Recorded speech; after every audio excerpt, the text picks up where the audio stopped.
The 19th of February 1942. The winter air bites through wool gloves as Private First Class Eddie Novak slams his shoulder against the cold steel flank of the tank, his breath fogging in the pale morning light. The engine coughs, sputters, then roars to life with a metallic growl that vibrates through the frozen ground. Inside the cramped hull, the smell of oil, gasoline, and fresh paint mixes with nervous sweat. Someone laughs, sharp and forced, and calls it a ronson. A joke already spreading through the barracks lights on the first strike burns every time. The tank is the M4 Sherman, fresh off the assembly line, olive, drab, and untested. To the men climbing inside it, it looks tall, boxy, and painfully thin-skinned. Eddie runs a gloved hand along the armor plate and mutters that it feels like a tin can. Around him, the crew settles into their positions. The gunner checks the elevation wheel. The loader stacks 75mm rounds with careful precision. The driver grips the controls like a man holding reins on a nervous horse. Their commander, Second Lieutenant Harold Hal Mitchell, peers out of the cupola, trying to project confidence he doesn't entirely feel. The Army has told them this tank will carry American power across continents. The men aren't convinced. They've heard rumors filtering back through training camps. German Panzers in Russia. Monsters with thick armor and long guns that punch holes clean through anything they face. Panthers. Tigers. Names spoken with a mix of awe and dread. Compared to those, the Sherman feels inadequate, almost insulting. Too tall, too lightly armored, too vulnerable to fire. The engine revs again. Louder now, and the tank lurches forward across the muddy proving ground. Tracks grind against frozen earth, throwing clods of dirt and ice behind them. From outside, instructors watch with clipboards, noting performance figures, fuel consumption, maintenance times. From inside, the crew listens to every unfamiliar rattle, every whine of gears, waiting for something to go wrong. Nothing does. The Sherman keeps moving, steady and obedient. That reliability is invisible to the men inside. What they notice instead is fear. Fear of what waits beyond training fields and mock targets. Eddie imagines shells slamming into the hull, imagines flames filling the interior in seconds. He's 21 years old and has never seen combat, but already the tank feels like both shield and coffin. He wonders if the men designing tanks have ever sat inside one while it moves, while it shakes, while it traps heat and noise and terror in a steel box barely wider than a hallway. Across the Atlantic, the war is already devouring armies. In North Africa, British crews fight Rommel's Afrika Korps with tanks that break down as often as they fight. In Russia, entire armored formations burn on endless plains. The United States has entered the war with industrial might but little battlefield experience. The Sherman is the physical embodiment of that moment, powerful on paper, unproven in blood. Back at Fort Knox, the Sherman halts. Engine idling. Lieutenant Mitchell orders the crew out. They drop to the ground, stretching stiff limbs, faces smeared with grease. A sergeant walks over, cigarette dangling from his lips, and taps the armor with his knuckles. "She'll get you there," he says, "and she'll get you back." That's more than most. Eddie isn't reassured. He's heard the jokes, the bitter humor soldiers use when they don't trust their gear. He's heard men say they'd rather ride in anything else. Yet as the day wears on, as the tank runs again and again without complaint, something shifts. Subtle and almost unnoticed. The Sherman doesn't fail. It doesn't overheat. It doesn't throw tracks. When something breaks, it's fixed quickly, with tools on hand, not hours of specialized labor. Far from Kentucky, in Washington and Detroit, decisions are being made that will shape the war more than any single gun or armor plate. Factories are retooled, assembly lines expanded, workers trained at unprecedented speed. The Sherman is designed not as a perfect tank, but as a dependable one. Something that can be built by the tens of thousands, shipped across oceans, repaired in the field, and crewed by men who can be trained in months instead of years. None of that matters to Eddie Novak as he cleans his weapon that night, sitting on his bunk with aching muscles, He writes a letter home, careful not to mention his doubts. He tells his parents the tank is impressive, that training is going well. He doesn't write about the way the armor feels under his hand, thin and unforgiving. He doesn't write about the way the engine's roar echoes in his chest long after it shuts down. Outside, the Sherman sits silent under floodlights, frost forming on its steel skin. It looks ordinary, almost unimpressive. No one standing there would guess that this machine, mocked and doubted by the men who must fight inside it, is about to become the most common battlefield presence of the war, a constant, grinding force that will never stop coming. The 8th of November 1942. Near Oran, French North Africa. Dawn breaks in a haze of dust and salt air as the Sherman crawls off the landing area, its tracks biting into unfamiliar ground still damp from the night tide. Corporal Eddie Novak squints through his periscope, heart hammering as the tank lurches forward, engine steady beneath him. This isn't Kentucky mud anymore. This is Africa. This is war. Operation Torch has begun, and American forces are meeting the enemy for the first time on a large scale. The beaches behind them are cluttered with landing craft and crates, men shouting orders and voices already hoarse from tension. Ahead, low hills shimmer under the rising sun. Somewhere out there, German and Italian units are moving to meet them. Veterans of desert fighting hardened by years of combat. Eddie grips the handhold tighter. Lieutenant Mitchell's voice crackles through the intercom, calm but edged. Eyes sharp. We're not alone out here. The tank advances in line with others, a column of olive drab shapes pushing inland, kicking up dust clouds that hang in the air like smoke. The Shermans look tall against the flat horizon, silhouettes easy to spot. Eddie knows that too. Everyone does. It's one of the things they joked about back home, how the tank practically announces its presence to the world. The first shots come suddenly. A sharp crack echoes across the plain, followed by a plume of dirt erupting just ahead of the lead tank. Another shot slams into the ground closer, sending fragments rattling against the Sherman's hull. Inside, the noise is deafening. Metallic impacts amplified in the confined space. Eddie feels his stomach drop. This is real. This is what they trained for. German anti-tank guns are dug in along a shallow rise, their crews disciplined and precise. The Shermans respond. 75mm guns barking in quick succession, recoil rocking the tanks backward. Smoke fills the interior, acrid and choking. The loader works frantically, sweat pouring down his face as he slams shell after shell into the breach. Outside, explosions stitch the hillside, sending dust and debris skyward. The Sherman takes a hit. Not a penetration, a glancing blow that rings through the hull like a giant hammer strike.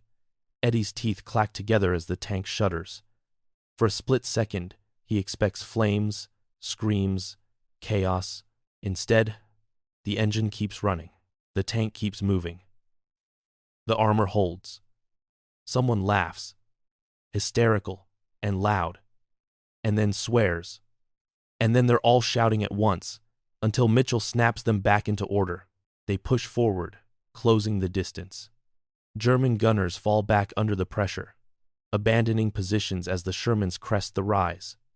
Eddie sees a Panzer III burn in the distance, black smoke curling into the sky. It's smaller than he expected, lower and sleeker. For the first time, the enemy armor isn't a rumor.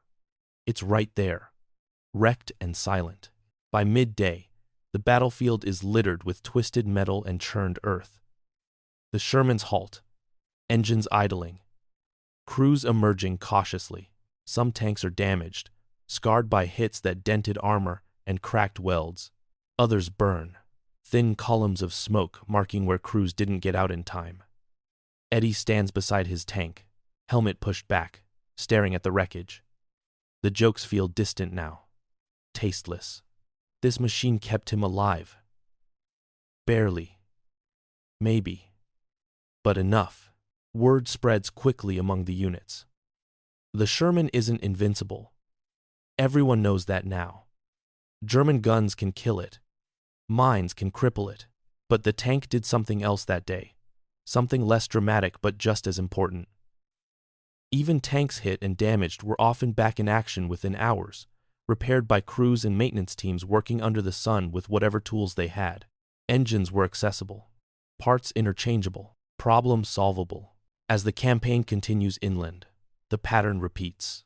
At Kasserine Pass, American forces suffer a brutal lesson at the hands of experienced German commanders. Shermans burn there too, knocked out by well-sighted anti-tank guns and coordinated attacks.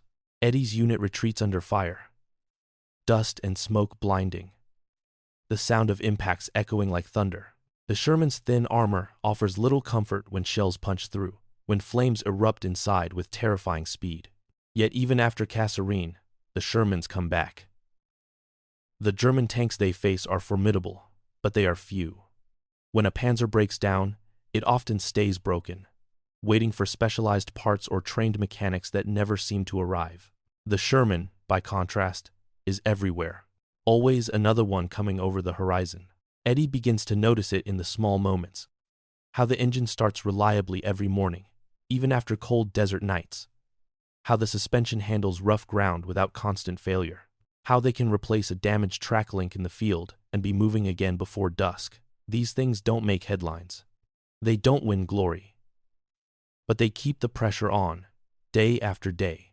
By early 1943, as Axis forces in North Africa collapse under Allied pressure, the mood shifts.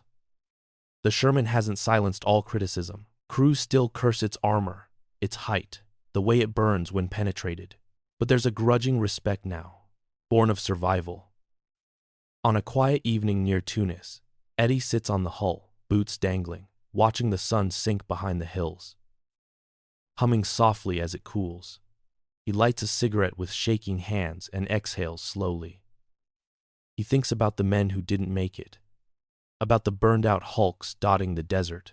Then he pats the armor almost absent-mindedly, a gesture of thanks he never would have imagined months ago. The Sherman has been blooded, criticized, scarred, and proven in the harsh light of combat. And it is only at the beginning of its long, grinding march across the world. The 10th of July, 1943. Gela, Sicily. The night is torn open by the thunder of naval guns as the Sherman lurches off the landing craft, seawater cascading from its tracks. Corporal Eddie Novak braces himself as the tank hits the sand hard, engine roaring in protest before settling into a steady growl.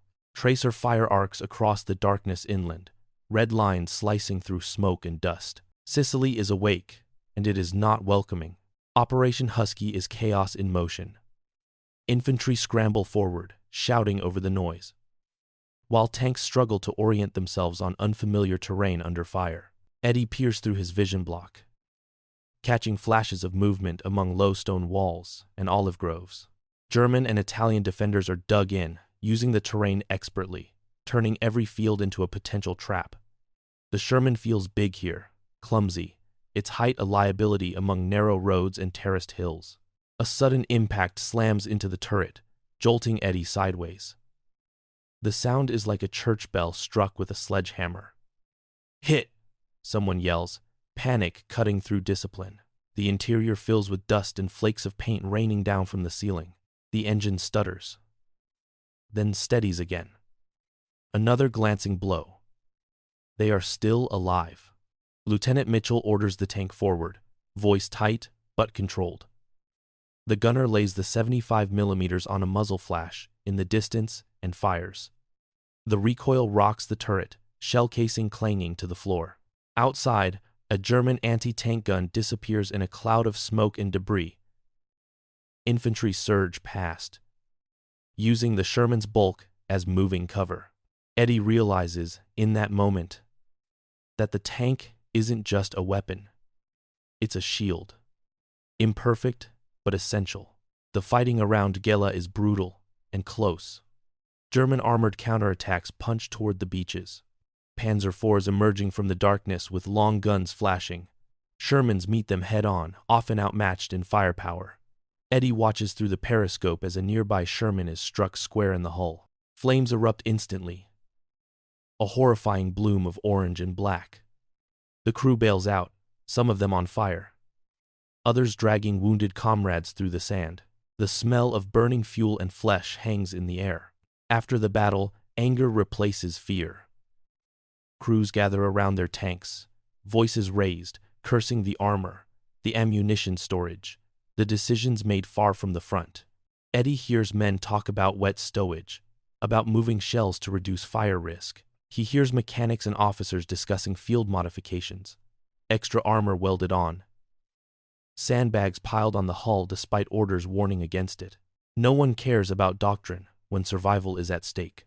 The Sherman begins to change, slowly and unevenly, shaped by the realities of combat rather than blueprints.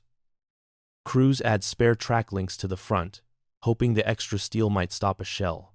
They learn to fight differently, to rely on speed and numbers instead of head-on duels. They coordinate more closely with infantry and artillery, calling for support rather than charging blindly into prepared positions. The tank's radio, reliable and clear, becomes one of its greatest strengths, allowing units to react faster than the enemy expects.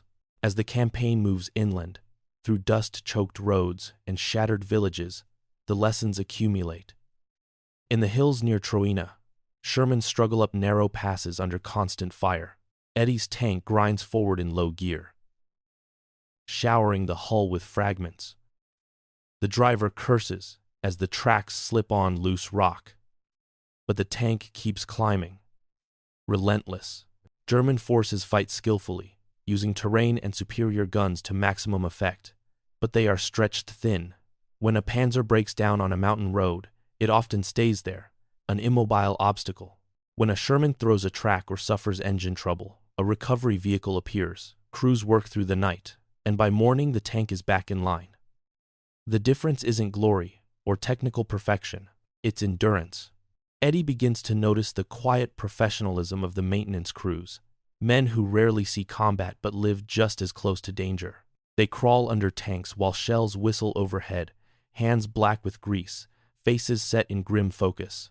They improvise repairs, cannibalize parts, keep the machines moving against all odds. Without them, the Sherman would be just another burned-out hulk. With them, it becomes something else, a system, a machine supported by an entire industrial and logistical apparatus stretching back across the ocean. By the time Sicily falls, the Shermans are scarred veterans. Their paint is chipped, their armor dented and welded, their crews older in ways no calendar can measure. Eddie no longer jokes about the tank. He still knows its flaws intimately, feels exposed every time they crest a ridge or cross an open field. But he also knows this: when the order comes to move, the Sherman moves. When the fight drags on, the Sherman endures. On a dusty road outside Messina, Eddie watches columns of tanks roll past, an unbroken line stretching farther than he can see. The sight is oddly comforting. The enemy can knock out 1, or 10, or 50, but there are always more coming, filling the gaps, pressing forward. The Lundid, an H in that, in company. The Sherman is no longer just a machine to be mocked or feared.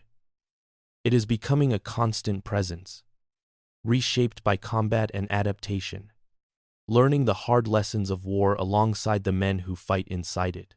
The 16th of January 1944, Detroit, Michigan. The factory floor trembles with the rhythmic thunder of machinery as another Sherman hull rolls forward on the assembly line, sparks cascading like fireworks in the dim light. Rosie the Riveter figures lean into their work, faces streaked with sweat and grime, hands moving with practiced precision. The war is thousands of miles away, but it lives here too, in every rivet hammered home and every engine bolted into place. Outside, snow piles against brick walls, but inside the plant the air is hot and heavy, thick with oil and metal dust. Supervisors shout over the din, clipboards tucked under their arms, tracking quotas that once seemed impossible. 1 tank every few minutes, day and night. No pause, no rest. The Sherman is no longer a single vehicle. It is a flow, a constant river of steel moving toward distant battlefields. Across the Atlantic, Corporal Eddie Novak feels that river's impact without ever seeing its source. In southern Italy, his unit prepares for another push north. Tanks lined up along a muddy road under a gray winter sky. Some of the Shermans are fresh replacements, their paint unblemished, engines barely broken in. Crews climb aboard with cautious optimism. New tanks mean new chances to survive. The contrast between American abundance and German scarcity grows sharper by the month. Intelligence reports tell of enemy units cannibalizing damaged vehicles, of crews waiting weeks for parts that never arrive. Meanwhile, Shermans roll off ships in Naples and Toronto in staggering numbers. If one tank is lost, another takes its place. If a battalion is mauled, it is rebuilt. The pressure never lets up. Eddie meets a replacement crewman, barely 19, who stares at the Sherman with wide eyes and nervous energy. He asks the same questions Eddie once did. Is it safe? Will it burn? Eddie doesn't lie. He tells him the truth, stripped of bravado. It'll get hit, he says, but it'll get you where you need to go. And most days, that's enough. As the Allies push toward Rome, Shermans grind through rain-soaked fields and bombed-out villages, engines churning mud into thick paste, tanks bogged down, tracks slipping, but recovery vehicles haul them free. Engines replaced. The system hums, even under fire. Every problem has an answer. Every loss, a replacement. Back in Detroit, a finished Sherman rolls out into the cold, steam rising from its exhaust. Workers pause for a moment, wiping hands on rags, watching it go. Some will never know where that tank ends up. Some will read headlines months later. Names of towns liberated, battles won. They won't know Eddie Novak or Lieutenant Mitchell. By early 1944, more than 30,000 Shermans exist in one form or another, scattered across training grounds, ports, and battlefields. The number keeps climbing.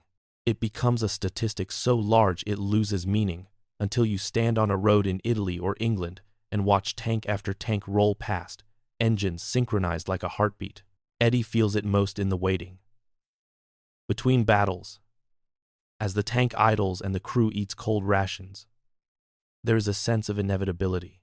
The war will continue tomorrow, and the next day, and the day after that.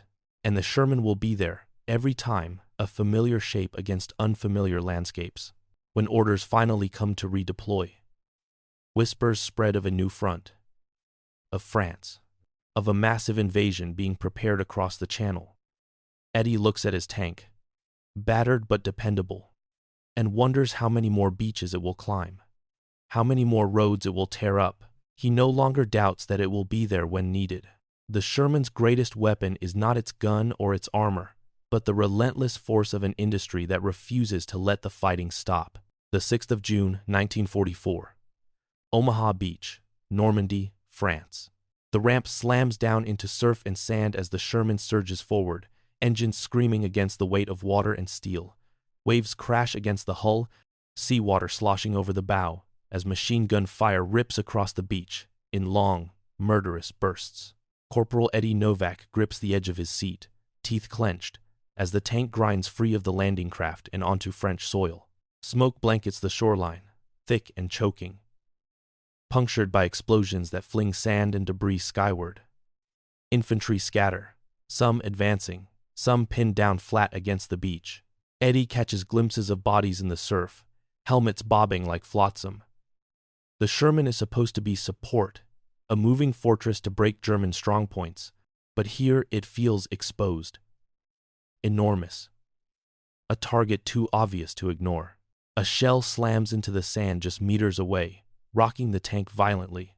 Inside, the noise is overwhelming, the engine's roar layered with the metallic clang of impacts and the shouted commands echoing through the intercom.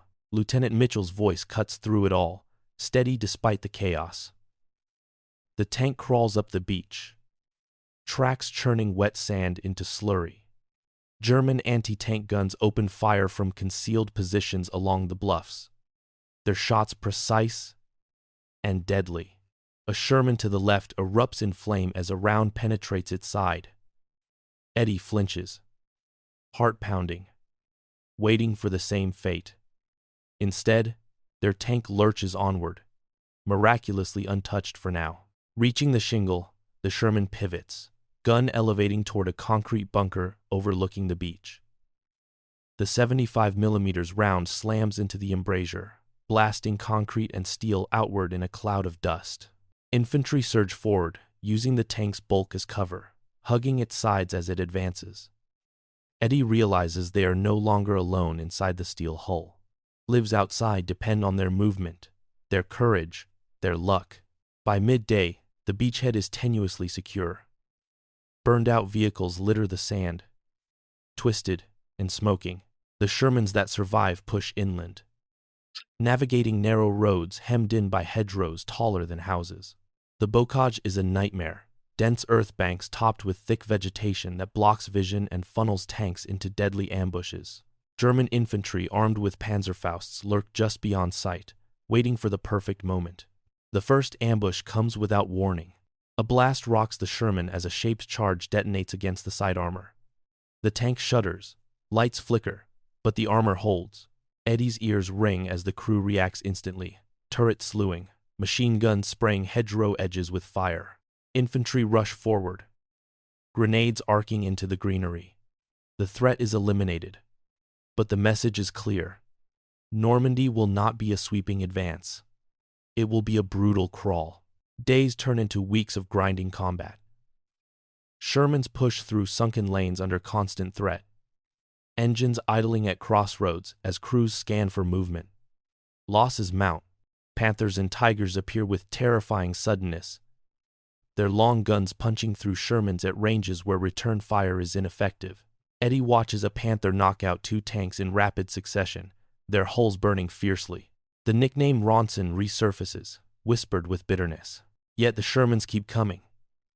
For every tank lost, another arrives. Engineers develop crude but effective solutions, welding steel prongs to tank fronts to break through hedgerows. Crews modify tactics, flanking when possible, calling in artillery and airstrikes rather than charging headlong. The Sherman becomes the centerpiece of combined arms warfare, not a lone duelist, but part of a larger, coordinated machine. Eddie's respect for the tank deepens in these moments. It isn't meant to win fair fights against superior enemy armor. It's meant to be there, always present, supporting infantry, exploiting breakthroughs, absorbing punishment that would break a less forgiving machine. When the engine coughs, it's fixed. When armor is damaged, it's patched. When crews are lost, replacements climb aboard and roll forward. By late July, as Operation Cobra shatters the German lines, Shermans surge out of the hedgerows and into open country, engines roaring in relief. Columns stretch for miles, dust clouds marking their advance. Eddie looks out over the rolling fields and realizes that the Sherman, flawed and feared, has survived the most dangerous test yet. The road across France lies open, and the Sherman is already moving down it. The 1st of August 1944. Near Avranches, France. The Sherman roars down a narrow country road, engine pushed hard as dust billows behind it in choking clouds. Corporal Eddie Novak braces himself against the turret wall, watching hedgerows blur past through his periscope. For the first time since Normandy, the tank is not crawling or waiting. It is running, fast and hungry, unleashed into open country. Operation Cobra has broken the German front wide open. Bomb craters still smoke behind them, marking where Allied air power smashed defensive lines into rubble. Ahead lies Brittany, and beyond it the open roads of France. German units are reeling, fragmented, retreating in disorder. The Sherman, so often criticized for what it lacks, suddenly finds itself in an environment where what it has matters more: speed, reliability, and numbers. Columns of tanks surge forward day and night. Eddie's unit barely stops, refueling on the move. Crews sleeping in snatches beside warm engines. The Sherman suspension rattles over broken pavement and cobblestones, but it keeps going. Engines that would have seized under lesser strain continue to run, oil-stained and loud, but dependable. The war has shifted tempo, and the tank is perfectly suited to it. German resistance flares unpredictably. A roadblock here, a sudden ambush there. Panthers and Tigers still stalk the battlefield, deadly when encountered head-on. Eddie watches one such engagement from a distance as a Tiger knocks out a Sherman with terrifying ease, its armor shrugging off return fire. The lesson is already learned. Do not duel. Instead, Shermans scatter, maneuver, radioing for artillery, calling in fighter bombers that scream down from the sky moments later. The Tiger burns, not from tank fire, but from the weight of coordinated attack. Villages fall in quick succession. French civilians emerge cautiously from cellars and barns, cheering, waving tricolors, pressing wine and flowers into the hands of exhausted tankers. Eddie barely has time to smile or wave back. The tank rolls on, tracks clanking, engine humming like a living thing. Liberation moves at 30 miles an hour. The contrast with the enemy grows sharper with every mile. German vehicles litter the roadsides, abandoned for lack of fuel or spare parts. Crews torch their own machines to prevent capture, black smoke rising like funeral pyres. Eddie passes a Panther with its engine deck open, tools scattered around it, frozen in a moment of futile repair. It is a powerful machine, but power means nothing when it cannot move. The Sherman's simplicity becomes its strength. Crews fix breakdowns with parts pulled from other vehicles, with ingenuity born of necessity.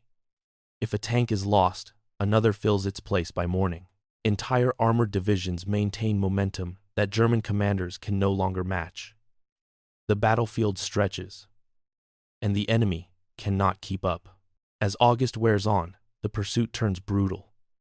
Heat presses down inside the hull, sweat soaking uniforms, hands slipping on controls. Eddie's ears ring constantly, the engine noise never fully fading. Fatigue gnaws at everyone, but stopping is unthinkable. Orders crackle over the radio, urging speed, urgency, relentless pressure. The goal is clear. Do not give the enemy time to regroup. Near the Falaise pocket, the road becomes a nightmare of destruction.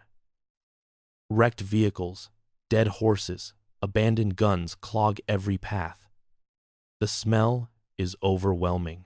Eddie watches as Shermans fire into trapped German columns, explosions tearing through convoys packed tight in desperation. By the time the pocket closes, the German army in Normandy is shattered. Eddie sits on the turret that night, staring at the stars, too tired to speak. The Sherman beneath him ticks softly as it cools, scars multiplying across its armor. He thinks about all the criticism, all the jokes, all the doubts. None of that matters now. What matters is that when the war demanded speed, endurance, and unrelenting pressure, the Sherman delivered exactly that, carrying its crews forward into the heart of a collapsing enemy. The 19th of September, 1944. Morning fog clings to the rolling hills as the Sherman idles at the edge of a battered village, engine rumbling low and steady.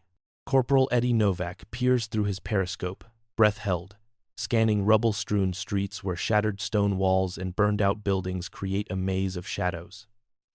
The enemy is no longer retreating in chaos. He is fighting for his home.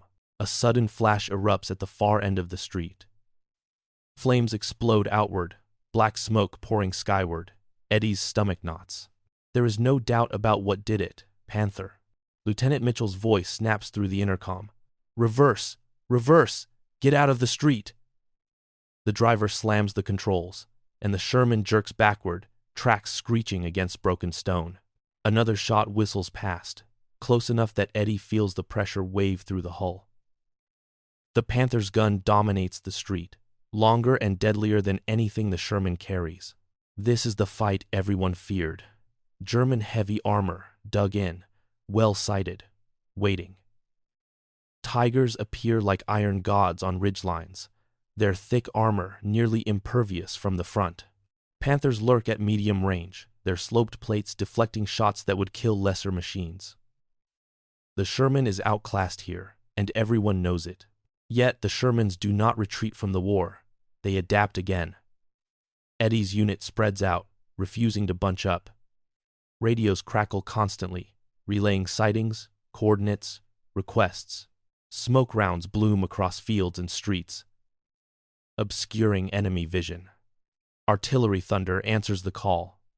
Shells screaming in from miles away. Fighter bombers circle overhead, waiting for targets to reveal themselves. Eddie watches through his optics as a Tiger emerges briefly from cover, its massive turret scanning. A Sherman fires, the shell sparking uselessly off the thick armor. The Tiger responds, and another American tank is reduced to a burning wreck. The sight is terrifying, humbling. But then the Tiger withdraws, slipping back behind a tree line, reluctant to expose itself for long. It cannot afford to be trapped, immobilized, overwhelmed. That is the truth Eddie learns in Germany. The German tanks are fearsome, but they are rare. Every loss matters to the enemy. Every breakdown is a crisis. The Sherman's losses are painful, personal, but they are absorbed. Replacement tanks roll forward. New crews arrive. The line holds and then advances again.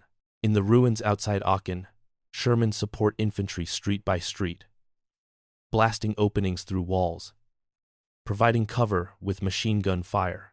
The tank's high explosive shells demolish strong points, where rifles and grenades would fail. Eddie hears infantrymen shout thanks as they rush forward behind the tank's bulk. In these moments, the Panther's long gun is irrelevant. This is a different kind of fight. Winter creeps in early. Mud clogs tracks. Rain turns roads into rivers. The Sherman struggles, but it keeps moving. German tanks, heavier and more complex, bog down or break axles, abandoned in ditches when recovery is impossible. Eddie passes one such Panther, immaculate and deadly even in death, sitting uselessly at an angle in the mud. Power without mobility. By October, the fear has changed shape. Eddie still dreads the crack of a German gun, still flinches at every impact. But he trusts the system now, the radios, the artillery, the air support, the endless stream of Shermans behind him. No single tank fight will decide this war. As the fog lifts over the battered German countryside, the Sherman rolls forward once more. Not as a duelist, but as part of an unstoppable tide that even the mighty Panthers and Tigers cannot hold back forever. The 17th of December, 1944, near Bastogne, Belgium. Snow swirls through the gray dawn as the Sherman idles beneath frost-laden trees, its engine rumbling like a restrained animal. Corporal Eddie Novak pulls his coat tighter, breath fogging the periscope glass as he peers into a forest that feels too quiet. The cold is absolute, seeping through steel, numbing fingers and thoughts alike. Somewhere ahead, unseen and unheard, the enemy is moving. The German offensive has come without warning, punching through thin Allied lines in the Ardennes. Roads are choked with refugees and retreating units. Confusion spreading faster than orders.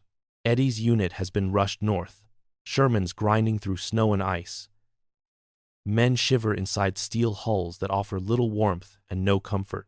A sudden explosion shatters the stillness. An American half-track ahead is engulfed in flame, the blast echoing through the forest like a cannon shot.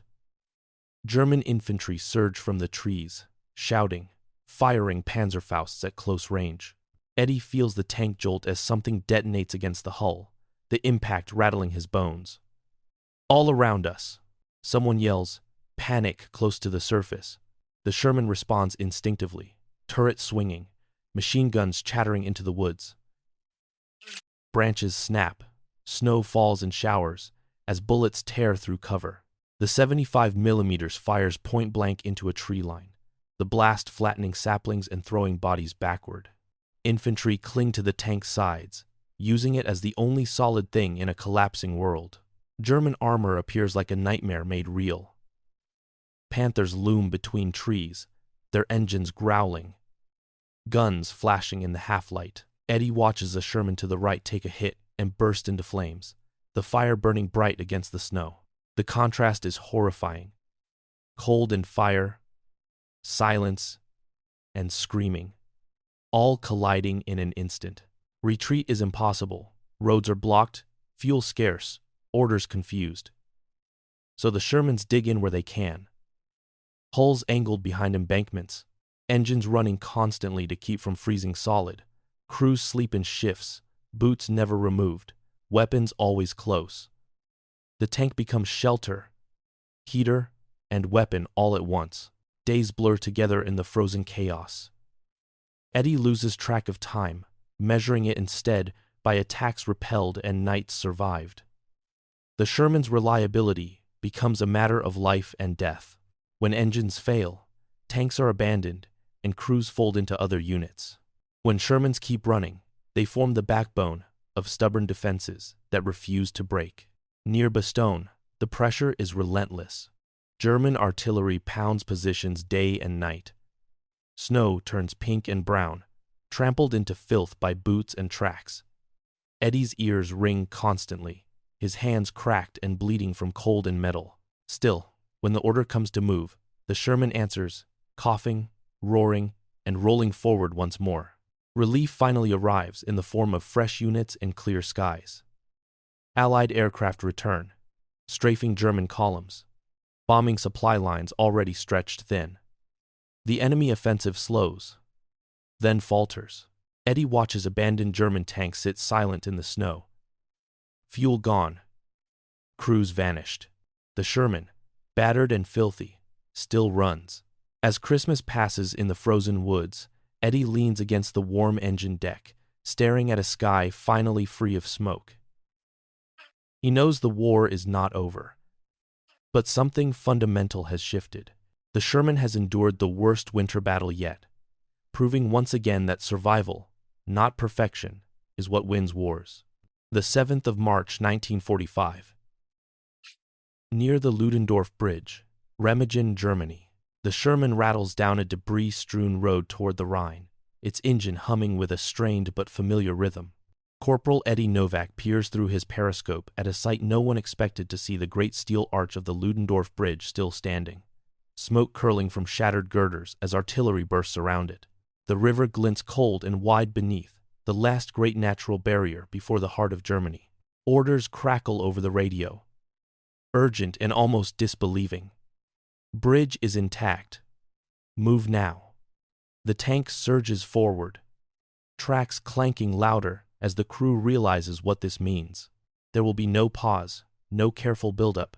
The Sherman is being asked to do what it has done: all war exploit opportunity without hesitation. German shells slam into the hills around Remagen as American infantry rush the bridge on foot. Eddie watches engineers sprint across, cutting demolition wires under fire. The Sherman follows cautiously, its weight creaking the damaged structure beneath. Every vibration feels amplified, every step a gamble. The tank reaches the far bank. Eddie exhales without realizing he's been holding his breath. They are across the Rhine. Behind them, more Shermans roll on, an unbroken stream of armor pouring into Germany faster than anyone thought possible. The enemy fires desperately, but the moment is gone. The door has been kicked in. Beyond the river, resistance stiffens in pockets but lacks coherence. German units fight hard, often fanatically, but they are exhausted, undersupplied, and outnumbered. Eddie's Sherman pushes through towns reduced to rubble, past civilians who watch in hollow silence. White flags appear in windows. Columns of prisoners trudge west, guarded by infantry riding on the backs of tanks. When Panthers appear now, they are often isolated, ambushed from multiple directions, overwhelmed by artillery and airstrikes before they can dominate the field. Eddie watches one such tank burn after being struck by fighter bombers, its fearsome gun useless against enemies it cannot reach. The Sherman doesn't need to win alone anymore. It only needs to keep moving. Days blur into a relentless advance. The tank barely cools between movements. Crews live inside their machines, eating, sleeping, fighting without pause. Eddie's world shrinks to the interior of the hull. The sound of the engine. The crackle of the radio. The Sherman is scarred, dented, patched with welds and replacement parts, but it runs as faithfully as it did years ago on a muddy field in Kentucky. German resistance fractures completely in some areas. Entire towns surrender without a fight. In others, Desperate defenders fire from cellars and ruins, forcing Shermans to blast their way forward. The tank's high explosive rounds collapse walls, punch through barricades, end fights in seconds that might otherwise drag on for hours. It is not elegant. As April approaches, the sense of inevitability grows. Eddie feels it in the radio traffic, in the way orders are given with confidence instead of caution. The Sherman's role is clear now, not as a challenger to mythical enemy monsters, but as the relentless instrument of advance, ensuring the enemy never has time to recover, never has space to breathe. Rolling through the German countryside under a pale spring sun, Eddie rests a hand against the vibrating steel beside him. The Sherman carries him forward once again, not toward another test, but toward the end of a war it helped grind down mile by mile. The 25th of April, 1945. Near the Elbe River, Germany, the Sherman rolls to a halt at the edge of a churned field, engine idling low as spring rain patters softly against the hull. Corporal Eddie Novak peers out at a distant line of trees where Soviet forces are expected to appear at any moment. The air feels different here, quieter, heavy with anticipation rather than fear. This is not another breakthrough. This is the edge of the end. Around them, Shermans sit in loose formation, mud-caked and scarred, their once crisp markings faded and chipped. Some have replacement turrets, mismatched road wheels, improvised armor welded on in uneven plates. No two look exactly alike anymore. Each one tells a story of repair, survival, and persistence. Together, they form a presence that fills the landscape, impossible to ignore. Infantry mill about, weapons slung loosely, smoking and talking in low voices. The sound of distant gunfire still echoes occasionally, but it no longer carries urgency. German resistance here is minimal, sporadic, often ending as soon as it begins. White flags appear more often than muzzle flashes. Eddie watches a group of German soldiers emerge from a tree line, hands raised, faces hollow with exhaustion. The Sherman's gun never moves. It doesn't need to. This is when the truth becomes undeniable. The Sherman did not win the war by outgunning every enemy tank or by surviving every hit. It won by being everywhere, by existing in such numbers, in such consistency, that the enemy could never escape it. Wherever German forces tried to regroup, Shermans arrived. Whenever a line cracked, Shermans poured through. When weather, terrain, or fatigue threatened to slow the advance, the Sherman kept going. Eddie thinks back to the burned-out hulks in North Africa, to the hedgerows of Normandy, to the frozen forests of the Ardennes. He remembers fear, anger, bitterness, and the constant grinding exhaustion. Through all of it, the Sherman was there, sometimes inadequate, sometimes terrifyingly vulnerable, but never absent. A radio call breaks the quiet. Soviet units are approaching. Eddie climbs partially out of the turret, squinting into the distance as shapes begin to emerge. Someone fires a flare into the air. The war in Europe is functionally over. Eddie rests his hands on the rim of the turret, feeling the vibration of the engine through the steel. He realizes he hasn't thought about German Tigers or Panthers in days. They no longer matter. What matters is that this machine carried him across a continent and delivered him here, alive. The Sherman idles patiently, as it always has. A battered constant, at the center of an enormous, exhausting victory built not on perfection, but on presence. The 8th of May, 1945. Across Europe, celebrating soldiers everywhere. The war is over, but the echoes of gunfire and the tremors of tanks rolling across continents still linger in every scarred village and battered town. Corporal Eddie Novak sits atop the Sherman that carried him through months of fire, mud, snow, and rubble. The engine ticks softly as it cools, smoke curling from its exhaust like a final salute. Around him, men cheer, hug, and cry, their voices mingling with church bells and distant artillery salutes, marking the end of a brutal struggle. The Sherman, once mocked as a tin can, a Ronson, a fragile shadow of its German counterparts, now sits at the center of countless conversations, photographs, and impromptu celebrations. Soldiers run fingers over its armor, patting it almost reverently. In hushed tones, they recall battles where its thin steel saved lives, not by invincibility, but by persistence. They talk about how it could be repaired under fire, how it moved when others would have frozen or broken down, how numbers and endurance outweighed singular power. In Washington and Detroit, the factories that birth these machines continue their hum, proud in the knowledge that more than 49,000 Shermans rolled into war. The design decisions made years ago, reliability, simplicity. Historians, soldiers, and engineers alike begin to trace the threads of triumph back to the long, grinding journey of these tanks. They were not the most glamorous, not the most heavily armed. Eddie looks at the hull beneath him, dented and scarred, tracks worn thin. The turret welded in places to patch earlier battle damage. Each mark tells a story of survival, adaptation, and determination.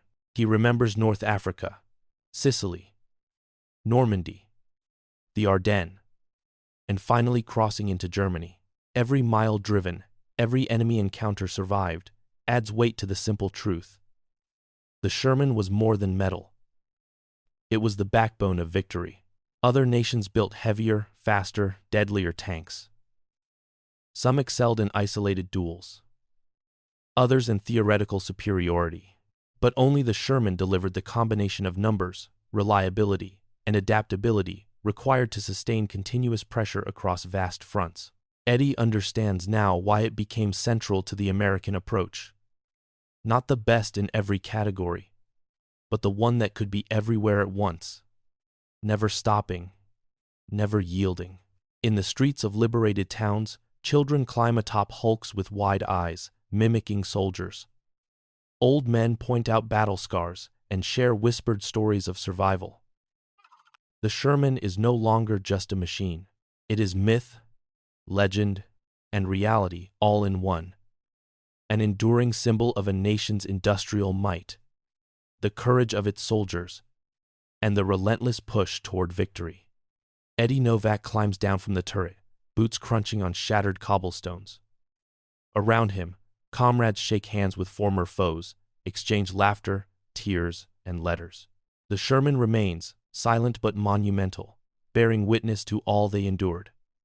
Its place in history is secure, forged not by perfection, but by unwavering presence through every test of fire and time. As the sun sets over a continent scarred yet liberated, Eddie takes a final look at the steel that carried him across the breadth of Europe. The laughter, the fear, the fire, the relentless grind, all memories coalescing into respect. The Sherman had been mocked, doubted, and feared. Yet it endured, proving that sometimes survival, persistence, and numbers outweigh sheer power. Its legacy is not just in battles fought, but in every soldier it carried safely forward.